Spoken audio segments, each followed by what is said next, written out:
Your success is going to be dependent on your manager. It's the harsh reality, but it is a good reality too, because your manager is the one person who really is going to invest in your career, is going to take a lot of interest in making sure that you do well for yourself.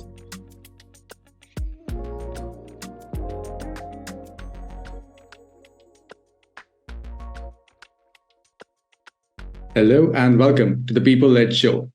This is your host Nishchal Dua, and today I have with me Satyajit Menon. He's the Global Head of People Experience at Innovaccer. It's India's first health tech unicorn. And Satyajit has more than 20 years of experience across companies like General Electric, Fidelity, Lehman Brothers, and Snapdeal. Thank you for joining us today, Satyajit. Thanks, Nishchal. Pleasure having us both here, and hopefully we have some amazing conversations today.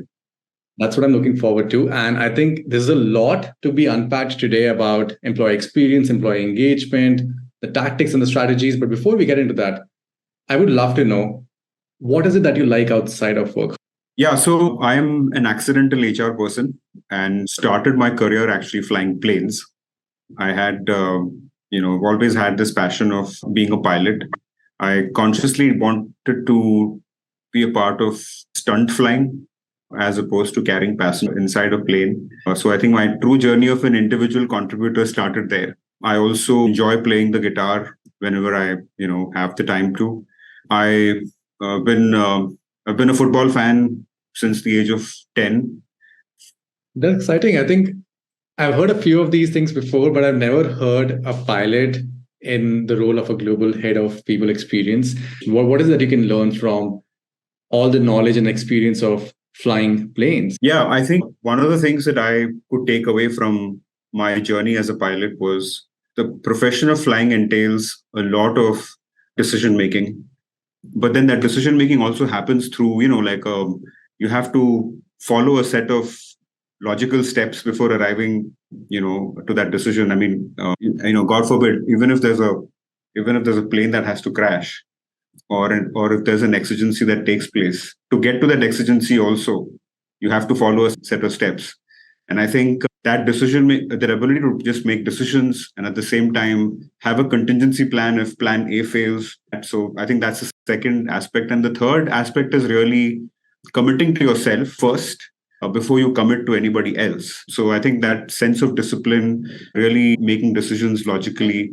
Amazing. That's lovely to hear, because this could easily be a leadership podcast. What I would take away from that is how you need this ability to thrive in uncertainty, because this entire industry, the HR industry, the people industry, so to speak, has been going through a lot of changes over the last couple of years. Satyajit, as the global head of people experience, what is it that comes directly under your purview? So my ethos generally is really that happiness is a byproduct of one or two things. But I think the primary thing that I enjoy doing is making people successful. Because 9 times out of 10, if you're a successful individual, you're also happy.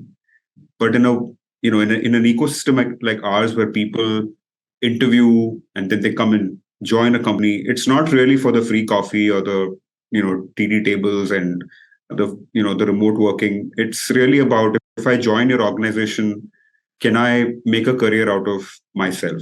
I want to make sure that we hire the right set of talent into the organization. Once they're in, you want to make sure they're given the tools and the resources to thrive in that sort of ecosystem. I also, in my role, try and make sure that we don't look at performance as an annual exercise. It's like this big, great festival where everyone gets disappointed, right? And I always tell people at Innovaccer that, lead your life on a quarter-to-quarter basis. Have the long-term vision, but don't keep that so long-term that it goes beyond 12 months. And then just hire a really good, smart bunch of folks that are better than us in what we do. So lots of interesting takeaways here. I want to get a very quick, short answer from you on what do you think are the top 2 or 3 biggest questions or dilemmas that you would want answers to? What are you struggling to get a hold of, or what are your biggest priorities getting into 2024? Yeah, I think, companies are struggling to have their people aligned to that shared vision or shared goal. because you're all sitting in different homes, all kinds of different places. I think that shared mission and that shared goal is going to be one of the biggest and toughest challenges as we move into next year. Um, I think the dilemma really is, how can we enable people to drive a sense of excellence in them, which is how can they develop and become better in their work. And so just focusing on learning, coaching, mentoring are things that are going to be super important as people start to reboot into the culture of their organization. And second is, just driving a sense of purpose and excellence in people so that they get back into being ambitious to become a better version of themselves. I want to switch gears and go specifically deeper into employee experience now. When we talk about employee experience, when you talk about EX as a framework, what is your strategy? Historically, if you needed to find an answer to something, you would have to go through multiple steps to reach your answer. And so HR has a tremendous job to do in making sure that you empower people as much as possible so that they find the answers faster than we can provide to them. Which means that you look at a lot of AI, a lot of automation into building some of those things which are otherwise time consuming. The second aspect of it is, I think, consumption of information.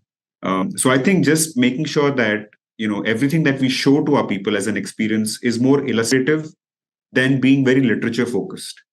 As you would see, like PowerPoint presentations today are getting shorter and shorter.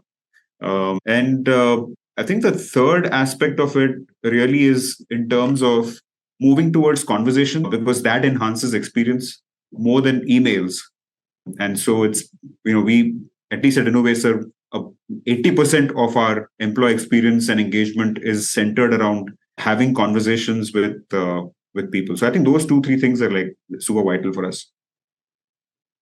Very interesting. I like that because as a marketer, I see very similar trends in all the activities that marketers are doing, because we're now moving towards a version of the world where attention span has been dropping consistently. So where do you think the strategic narrative of employee experience breaks down the most? So, experience is different in different companies. A lot of companies fall for this trap that just because company A does this, we should also do this. Get an original pulse. And then the fun of it is to really create something that caters to your organization's needs. So I think that's one of the first things that we should do. So you have to nuance your employee experience. There's no point doing something that's full company and then it really shows up poorly in your engagement score. And then just don't complicate HR so much that we're a very simple function, and we're not dealing with machines, we're dealing with people.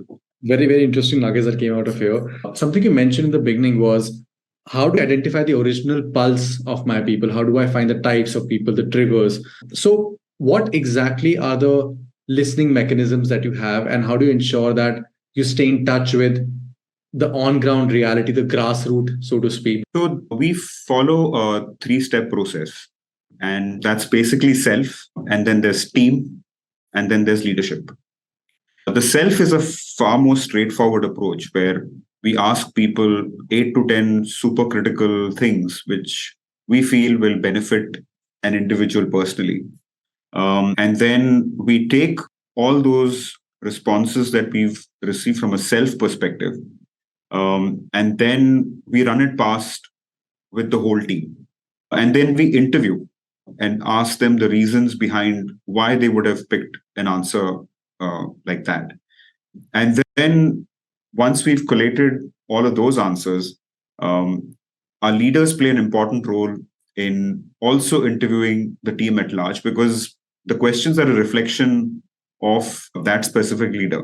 And so the leader also plays an important role in interviewing team. So it's an exhaustive process that we religiously do once in 3 months. And so we invest a lot in just hearing people, not just at an individual level, but even at a team level, so that we get a holistic view on what a team is feeling like. And then when we start building solutions, that is a collaborative effort. Again, one of the things that a lot of companies may want to switch is that the action planning or just getting back with all the feedback that's been said is usually a decision sometimes made by a few people in a room. But if you take that feedback to a team and say, what would you like us to solve? And what are the 2, 3 immediate things you need us to solve? And, sure enough, it's very participative. And then most important thing is after it's solved is to go back to people and say, you said and we did, because that's where credibility comes, into play. So it's a full blown sort of collaborative effort that we aim to do. It doesn't necessarily have to be perfect, but it definitely has to be inclusive. In all of this process, am I correct in assuming that this is not an anonymous process? So that's the thing that actually is something that a lot of companies are still working on, which is how do you create a sense of trust and a safe space where people feel that they have the freedom to, to report this not anonymously. A lot of organizations, when they do this kind of evaluation, the scores also organically tend to become better and better. I think what typically drives a result positively is if the actions are taken swiftly and if they're taken collaboratively. I think if you ask me honestly, what a wonderful world it would be if those surveys were not anonymous and somebody could just walk up and respond to them without the fear of that. But it's a journey. That said, I think outside of these surveys, our engagement model is also to make sure that we meet individuals as well. By that, I mean people who are really some of our best talent. And I think there the treatment is slightly more nuanced because you want to make sure that your best people stay with you. And I think that's the second aspect of engagement that we've sort of looked at very deeply. Very interesting. I think that's the holy grail, that if you can achieve that level of transparency and collaboration where everyone universally feels comfortable sharing what's on their mind without the fear of attribution, nothing like it. Having said that, you did talk about action planning and how you mentioned 2 words, very interesting words. Best action should be taken swiftly and collaboratively. I would like us to go slightly deeper into this. So how does action planning really work out? So our idea of collaboration is to not keep anything away from the manager. So if you don't involve the manager from the beginning, how will the HR person have the context, the background? We run a session called Glad, Sad, and Mad, which is essentially a free-for-all, feedback that people are open to sort of explode into, like what they feel that they're really happy about, what they feel a little, sad about, and those kind of things. And it's a pretty exhaustive brainstorming session that we have. It's amazing how actively people participate in it because that's their venting ground. It's their safe space. And in that safe space, the manager is not invited for the first, half because you want to make sure that everybody feels comfortable talking about it. But what we also set very clear expectations with that group is that your managers are going to come back into the room. And what we're going to do in that is basically look at it constructively. Your success is going to be dependent on your manager. It's the harsh reality, but it is a good reality too, because your manager is the one person who really is going to invest in your career, is going to take a lot of interest in making sure that you do well for yourself. But once the actions are sort of identified, we don't go after solving 10 things at the same time. We ask the group, what are the top 2 things you want us to solve for you? We are also transparent in telling them that if you've called out this as a problem, expect this to be solved in the next 6 months, because it is a deeper problem. It requires larger consensus, and so it's going to take time. And the best part is employees understand, they get it. You just have to be honest with them and tell them and keep updating them of what's happening there. But the action planning exercise is a combination of respondent, manager, and HR. So it's an absolute team effort from that perspective. Is there an instance that you can share with us, any example of a particular feedback that came in, it was swiftly acted upon, the impact was also seen on employee experience? Yeah, I think given we are a global organization and most of our folks who are in the middle of all the healthcare adventure that happens sit in the US. So the India organization is predominantly an engineering product. The engine room is here in that sense. And then in the US, they've got a ton of wealth of knowledge in terms of healthcare and some of the challenges that the industry faces there. One of the feedback mentions were around, uh, could we get those? Could we have some mind share and time with with folks in the US? Can we get time to understand what some of their challenges were? And we do this session which is called Innovaccer, which is largely the leadership engagement with a group of people. But the real value of that meeting is to understand the human behind the leader. Sometimes you look at a leader and they're young people, right? So when they look at somebody who's probably about 20-25 years of experience, it can be a little intimidating. But the idea is to break ice. And I tell leaders that please show them your vulnerable side, because if you tell them that you're not perfect, it inspires a lot of young people to make mistakes, to learn from them, and not be scared of failing. And that whole session is really about how they became a leader. So I think just giving them that perspective of what is a leader, what do I do as a leader in this company, and it just gives a very fresh perspective to these young minds. It is hugely appreciated by people because they finally got an avenue where they could listen to a leader, talk to them, and most importantly, just sort of know that they're also human beings, just like us. They're not cut from a different cloth. Precisely. I think something like you mentioned earlier, the majority of the job is just listening and talking to people. And if you do that right, you can solve any problem out there. All right. Trying to wrap up on the employee experience front, how do you at this point measure efficacy of employee experience, or how do you measure the scale of employee experience? What are the KPIs or metrics or indicators that you have right now to effectively judge whether my workforce is engaged or not engaged or disengaged regularly? Yeah, so I think our engagement scores are obviously, they keep fluctuating from time to time, but we do have annual targets. And then what happens is that each of the leaders carry targets for themselves too. So by that I mean, how many organizations have we seen where a department has a people goal? And so, I think anything related to people has to be a mutually shared goal. And I think so largely there are four parameters on which one could assess it, and we look at it from, are you clear about your goals? Do you get feedback, and are you sort of working with a sense of purpose, and do you have enough clarity around it? Do you get told how you're doing? The third is, do you get recognized and appreciated through whatever forums? It could be through social media, it could be a pat on the back, but are there platforms where you are shown that sort of appreciation? And the fourth is, does your manager invest in your learning? We take our top talent retention very seriously. For us, that is super important. Our onboarding a new hire is really important. Most companies do a post-mortem of it. We like to create that experience from the beginning. So pre-onboarding for us is super critical, because then we feel that if a candidate is clear about how we are as a company right from the beginning, then decision making at the time of an offer is just much more easier. We follow objectives and key results as our performance philosophy. So everything's really nuanced and broken down and simplified for people. Very helpful. Thank you so much for that, Satyajit. For all the people leaders who are listening to this today, is there any piece of advice you would like to share with them? Anything that you can give them as a piece of, as a nugget of sorts for the next year and their people goals?